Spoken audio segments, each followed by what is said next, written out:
नमस्कार। शुरुआत करते हैं बड़ी खबर के साथ जो कानपुर से है। शादी घोटाले पर कार्रवाई हुई है। समाज कल्याण अधिकारी पर गाज गिरेगी। न्यूज़ 18 की खबर का बड़ा असर हुआ है।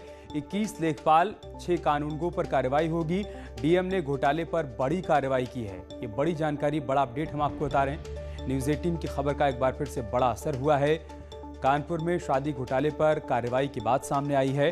समाज कल्याण अधिकारी पर भी गाज गिरेगी। इसके अलावा 21 लेखपाल 6 कानूनगों पर कार्रवाई हुई है। डीएम ने घोटाले पर बड़ी कार्रवाई की है। और कानपुर से हमारे सहयोगी अमित गंजू हमारे साथ जुड़ चुके हैं। अमित, क्या जानकारी, क्या अपडेट आपके पास? देखिए अमित जी, मैं आपको बताना चाहूंगा कि समाज कल्याण विभाग, पिछड़ा वर्ग कल्याण विभाग और अल्पसंख्यक विभाग में 2019, 2020 और 2020-2021 के दौरान पारिवारिक लाभ और योजनाओं के तहत जो सत्यापन का कार्य था उसमें हिला हवाली हुई, जिसके बाद इसकी एक जांच बिठाई गई, जिस जांच के आधार पर 935 पारिवारिक लाभ, 1310 अपात्र मिले।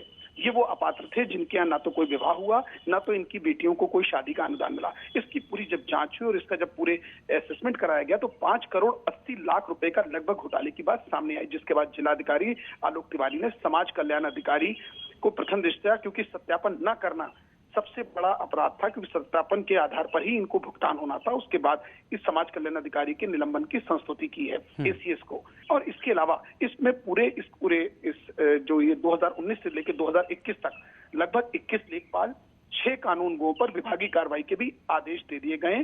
2 दिन के अंदर इनकी रिपोर्ट मांगी गई है, जो एसडीएम जिसकी जांच कर रहे हैं। ऐसा माना जा रहा है कि रविवार तक ये भी निलंबित हो जाएंगे और इनके खिलाफ मुकदमे की भी तैयारी की जा रही है। अगर हमारे सूत्र बता रहे हैं कि जिलाधिकारी ने कहा, जिस प्रकार से पैसे की बंदर बांट हुई है, सरकार किसी प्रकार का भी घोटालेबाजों को और भ्रष्ट लोगों को बर्दाश्त नहीं करती है। इसी कड़ी में अब इनकी भी जो जांच है, उस जांच का भी इंतजार किया जा रहा है। जैसे ही निलंबन होगा उसके बाद भी इनके खिलाफ विधिक कार्रवाई भी हो सकती है। शुक्रिया अमित, आपका हमारे साथ जुड़ने के लिए और जानकारी हम तक पहुंचाने के लिए।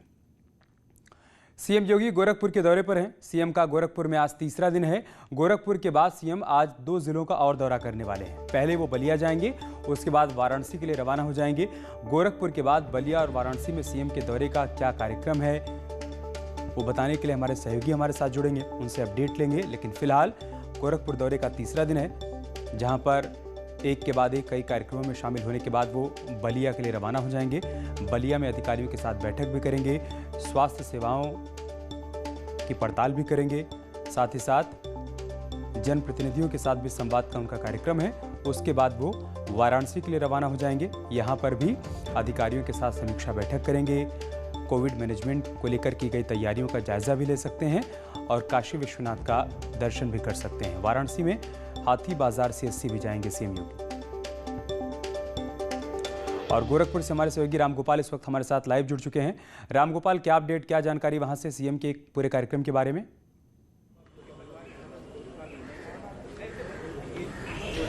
अपडेट तो यह है कि अभी 9:30 बजे मुख्यमंत्री योगी आदित्यनाथ एक बड़ी पीसी करने जा रहे हैं और इस वक्त मैं पीसी के स्थान पे ही खड़ा हूं। आप देख सकते हैं कि तैयारियां लगभग पूरी हो चुकी हैं और यहीं पे आके मुख्यमंत्री योगी आदित्यनाथ कोरोना काल में जो बच्चों के लिए सरकार द्वारा काम किया गया उसको बताएंगे और साथ ही अपनी नई योजनाओं का भी यहाँ से कुछ ऐलान कर सकते हैं। और इसके पहले मुख्यमंत्री योगी आदित्यनाथ ने आज सुबह 7:30 बजे के करीब वो यहाँ जनता दरबार लगाया। करीब 200 लोगों से उन्होंने मुलाकात की, फरियादियों की समस्याएं सुनी और साथ ही जो अधिकारी थे उनको निर्देशित किया कि इन फरियादियों की समस्याओं का समाधान हो। सबसे अधिक मामले जो है वो थानों और तहसील के यहाँ पे आए। हालांकि जब थाने के अधिक मामले आने लगे तो मुख्यमंत्री योगी आदित्यनाथ एक बार अधिकारियों पर नाराज भी हुए कि इतनी बड़ी संख्या में क्यों मामले यहाँ पे आ रहे हैं। तो जिसके बाद एसएसपी को ये निर्देशित किया गया है कि अधिक से अधिक मामलों को थानों पर ही निस्तारित कर दिया जाए और तहसील पे ही निस्तारित कर दिया जाए। कुल मिला के जो आज का दिन है वो अब इस कारण भी बेहद महत्वपूर्ण है क्योंकि मुख्यमंत्री योगी आदित्यनाथ अब से कुछ ही देर में बड़ा ऐलान करने जा रहे हैं और उसकी तैयारियां पूरी हो चुकी हैं। जी, वो बड़ा ऐलान क्या हो सकता है रामगोपाल, अगर उसके बारे में कोई जानकारी मिल पाई हो? क्या इस बात का जिक्र हो सकता है कि कोरोना की दूसरी लहर को सरकार ने कैसे काबू में किया, इसी का कारण है कि आज कोरोना का ग्राफ बहुत तेजी से यूपी में गिरा है, या फिर तीसरी लहर को लेकर सरकार की जो तैयारियां हैं उसका जिक्र हो सकता है? बिल्कुल, जो बड़ा ऐलान है उसमें सबसे बड़ी बात यह है कि जो कोविड संकट काल में जो बच्चे अनाथ हो गए हैं, जिनके माता-पिता दोनों एक्सपायर कर गए हैं, उनके लिए सरकार आज कोई बड़ा ऐलान कर सकती है और उनकी जो भरण-पोषण की, उनकी पढ़ाई की जिम्मेदारी है, वो सरकार अपने ऊपर ले सकती है। उस तरीके का ऐलान हो सकता है। साथ ही जो संभावित तीसरी लहर है, उसके किस तरीके से निपटा जाएगा, उसकी किस तरीके से तैयारियाँ की गई हैं और जो संभावित तीसरी लहर में बच्चों को लेकर जो बार-बार बात की जा रही है, उससे निपटने की तैयारियों पे भी मुख्यमंत्री योगी आदित्यनाथ चर्चा कर सकते हैं। लेकिन सबसे बड़ी बात यही रहेगी इस पीसी में कि जो बच्चे कोविड के संकट काल में अनाथ हो गए हैं, उनका भरण पोषण किस तरीके से होगा, उनका पढ़ाई किस तरीके से होगा और उनको किस तरीके से आगे अपने आत्मनिर्भर बनाया जाएगा। इस योजना पे आज मुख्यमंत्री योगी आदित्यनाथ बड़ा ऐलान कर सकते हैं। अमित, ठीक है, बहुत शुक्रिया आपका हमारे साथ जुड़ने के लिए, तमाम जानकारी हम तक पहुंचाने के लिए। तो सीएम का आज का पूरा कार्यक्रम क्या है अलग अलग ज़िलों में, वो भी हम आपको सिलसिलेवार तरीके से बताते हैं। 12:55 पर जनप्रतिनिधियों के साथ उनकी बैठक होनी है, लेकिन बलिया दौरे की शुरुआत कैसे होगी? 11:10 पर वो बलिया पहुंच जाएंगे और ज़िला अस्पताल का निरीक्षण करेंगे 11:25 पर। इसके बाद 11:25 पर कोविड, नॉन कोविड और पीकू वार्ड का वो निरीक्षण करते हुए नजर आएंगे। 11:40 पर वैक्सीनेशन सेंटर का निरीक्षण करेंगे सीएम योगी। 12:05 पर एक गांव का निरीक्षण कर सकते हैं। इसके बाद 12:05 पर ही पीएम खाद्यान्न वितरण कार्यक्रम का निरीक्षण भी करेंगे। निगरानी समिति के सदस्यों के साथ संवाद का भी उनका कार्यक्रम पहले से ही निर्धारित किया गया है। 12:55 पर जनप्रतिनिधियों के साथ बैठक करेंगे सीएम।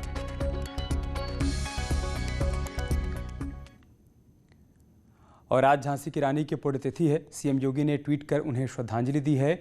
प्रथम स्वाधीनता संग्राम में अग्रणी भूमिका निभाने वाली महान योद्धा, अद्वितीय तेजस्विता, अद्भुत बलिदान, अदम्य साहस एवं नारी शक्ति की अप्रतिम प्रतीक झांसी की रानी लक्ष्मीबाई जी को उनकी पुण्यतिथि पर कोटिशः श्रद्धांजलि। आपका बलिदानी जीवन प्रत्येक भारतीय के लिए महान प्रेरणा है।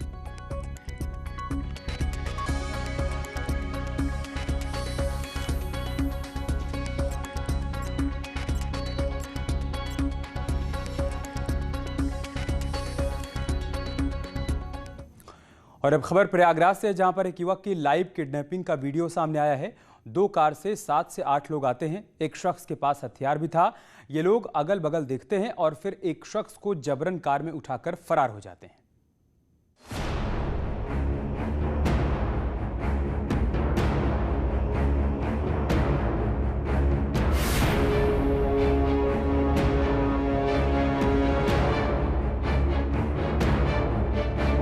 सामने इलाहाबाद यूनिवर्सिटी की साइंस फैकल्टी की ऐतिहासिक इमारत, बाउंड्री वॉल के इस पार रोड किनारे खड़ी गाड़ियां, बारिश की हल्की बूंदें।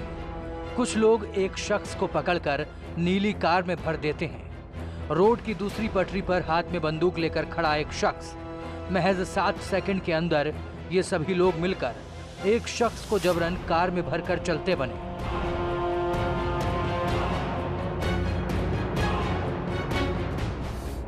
इलाहाबाद यूनिवर्सिटी के पास हुई इस किडनैपिंग से पुलिस के हाथ पांव फूलने लगे। सोशल मीडिया पर दिन दहाड़े किडनैपिंग का वीडियो वायरल हो गया। प्रयागराज पुलिस की कार्यशैली पर लोग सवाल उठाने लगे। चौतरफा दबाव पड़ा तो प्रयागराज पुलिस ने सक्रियता दिखाई और कुछ घंटे के भीतर घटना का खुलासा कर दिया।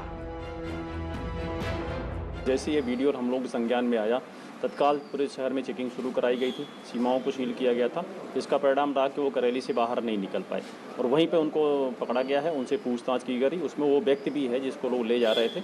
आरंभिक जानकारी में अभी ये आया है कि जिस व्यक्ति को यहाँ से गाड़ी में जबरदस्ती बैठाया जा रहा था, वो कोई जूनियर हाई स्कूल के मैनेजर है करछना तहसील क्षेत्र में। प्रयागराज पुलिस ने सबसे पहले पूरे शहर की नाकाबंदी कर दी ताकि किडनैपर्स शहर के बाहर ना निकल पाएं। उसके बाद एक एक करके गाड़ियों की तलाशी ली। तलाशी के दौरान करेली इलाके में पुलिस ने किडनैपर्स को पकड़ लिया और किडनैप हुए शख्स को सुरक्षित बचा लिया। जिस शख्स को किडनैप किया गया था वो करछना इलाके का रहने वाला है और एक स्कूल का मैनेजर है। इस पर आरोप है कि इसने कुछ लोगों को नौकरी दिलाने के नाम पर रुपए लिए थे और जब नौकरी नहीं लगवा पाया तो जिन लोगों ने रुपए दिए थे उन्होंने इसे किडनैप कर लिया। इनका कहना है कि 13.5 लाख रुपया करीब इन पे ड्यूज बनता बकाया है, जो कई बार मांगा जा रहा था, कई बार इसकी बातचीत हुई थी और ये वापस नहीं कर रहे थे और ये वजह थी इनको ले जाने की। लेकिन फिर भी जो भी चीज़ें हैं ये इस तरह से किसी को गाड़ी में बैठाना बिल्कुल गैर कानूनी है और इन लोगों के खिलाफ अभियोग पंजीकृत करके कानूनी कार्रवाई की जाएगी। डिटेल पूछताछ की जा रही थी, उसमें 4 से 5 लोग दिख रहे थे। जो लोग भी गाड़ी में करेली थाने में पूछताछ हो रही है, जैसे विस्तृत जानकारियाँ मिलेंगी। किडनैपर्स का आरोप है कि जिस शख्स को जबरन गाड़ी में बिठाया गया था उसने 13 लाख रुपए नियुक्ति के नाम पर लिए हैं। जिन लोगों ने पैसे दिए थे वो नैनी इलाके के रहने वाले हैं। प्रयागराज पुलिस की तत्परता से महज कुछ घंटे के भीतर किडनैपर्स पकड़े गए। अपहरण में जिस असले का इस्तेमाल हुआ, पुलिस उसके लाइसेंस की जांच कर रही है। हथियार का लाइसेंस भी रद्द किया जा सकता है। ज्योतिराव फूले, न्यूज़ 18, प्रयागराज। कुशीनगर की नारायणी नदी में 150 लोगों को ले जा रही नाव बीच मझधार में फंस गई। मोटर बोट का इंजन बंद होने से नाव बीच नदी में ही फंस गई। मौके पर पहुंची एसडीआरएफ की टीम ने लोगों की जान बचाई। रात भर चले ऑपरेशन में लोगों की सांसें अटकी रही, लेकिन एसडीआरएफ ने एक यात्री को सुरक्षित बाहर निकाला। से सभी लोगों को लेकर हम चले वहाँ से आए, तब तक पूरा डीजल डाली हुई थी। इस पर जब सटने हुआ तब तक नाव का डीजल पाइप फट गया था रास्ते में, और पूरा डीजल गिर गया नाव में से पूरा। उसके बाद इस पर सटे लोग सब लोग आके सुरक्षित खड़े हो गए हैं। लगभग यहाँ से बरवा पट्टी 2 किलोमीटर है, 2-3 किलोमीटर है, 2-3 किलोमीटर नीचे आया है ना। क्या करने गए थे उस पार सभी लोग फंसे हुए थे, 4 दिन से भूखे मर रहे थे। भोजन का वहीं कोई भी व्यवस्था नहीं था।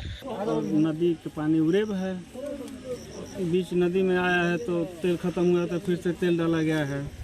अब कहीं से पाइप फट गया है कि तेल फिर से ख़त्म हो गया। हम लोग तो 4 लोग उधर बीच नदी में छूट गए थे, तो फिर नाव लेके गए हैं लोग, तो आए हैं, अब बच्चों को उतार के ले आए हैं। अच्छा, कहीं ना कहीं भय लग रहा होगा बीच नदी में जिस तरीके से? क्यों नहीं भय लगेगा? अब इतना बड़ा खतरनाक नदी है तो क्या करेगा, भय तो लगेगा। कितने लोग फंसे थे लगभग उसमें? लगभग एसडीआरएफ और एनडीआरएफ को सूचना दे दी गई। इसके अलावा जो एक नाव लगा के जो वहाँ के लोगों को जैसे 30 के बैच में उनको सुरक्षित यहाँ पे लाया जा रहा है। हमारा अभी का प्रायोरिटी है इनको रेस्क्यू करना। फिर जहाँ पे कमी हुई है, कौन क्या किया था, उसकी तो अलग से जांच की जाएगी, उसके बाद जिम्मेदारी फिक्स कर। और एक बड़ी खबर कानपुर से, जहां पर नाबालिग के साथ गैंगरेप का आरोप लगा है। लड़की का अपहरण कर गैंगरेप की वारदात को अंजाम दिया गया, ऐसा आरोप लगा है। गांव के 3 युवकों पर गैंगरेप का आरोप लगा है। जान से मारने की धमकी का भी आरोप है। पुलिस पर कार्रवाई नहीं करने का भी आरोप लगाया है पीड़ित पक्ष ने। एसपी ने कार्रवाई का भरोसा दिया है। तो ये बड़ी खबर हम आपको कानपुर से बता रहे हैं, जहाँ पर नाबालिग से गैंगरेप का आरोप लगा है। लड़की का अपहरण किया गया, उसके बाद उसके साथ गैंगरेप की वारदात को अंजाम दिया गया। गांव के ही 3 युवकों पर गैंगरेप का आरोप लगा है और जान से मारने की धमकी देने का भी आरोप है। इसके अलावा पुलिस पर कार्रवाई नहीं करने का भी आरोप पीड़ित पक्ष ने लगाया है, जिसके बाद अब एसपी ने कार्रवाई का भरोसा दिया है। क्षेत्र से कल मेरे कार्यालय में गांव के कुछ लोग आए थे, उसमें वर्तमान प्रधान भी था, जो पूर्व प्रधान और के बच्चे पे और उसके और 2 साथियों पे ये एक लड़की के द्वारा आरोप लगाया गया कि उसने उसके साथ बदतमीजी की है और उसके साथ मारपीट की है। इस संदर्भ में हमने थानाध्यक्ष को उसके एप्लीकेशन पर निर्देशित किया है कि वह प्रकरण की जांच करे और अगर तथ्य सही पाए जाएं उस पर रिपोर्ट दर्ज करके आगे की। सबसे भरोसेमंद नेता बनकर उभरे हैं। मॉर्निंग कंसल्ट के ग्लोबल लीडर अप्रूवल के सर्वे में प्रधानमंत्री मोदी की ग्लोबल अप्रूवल रेटिंग 66% है। उनके बाद इटली के मारियो ड्रागी 65% अप्रूवल रेटिंग के साथ दूसरे नंबर पर हैं, जबकि मैक्सिको के राष्ट्रपति लोपेज 63% रेटिंग के साथ तीसरे नंबर पर हैं। भारत में 2126 वयस्कों के सैंपल साइज के साथ morning consult global leader approval rating tracker ने प्रधानमंत्री मोदी के लिए 66% अप्रूवल दिखाया है। तो पूरी दुनिया में नरेंद्र मोदी का डंका एक बार फिर से बजा है। मॉर्निंग कंसल्ट के सर्वे में नंबर 1 बनकर उभरे हैं प्रधानमंत्री मोदी। ग्लोबल लीडर के तौर पर 66% लोगों ने उनको स्वीकार किया है।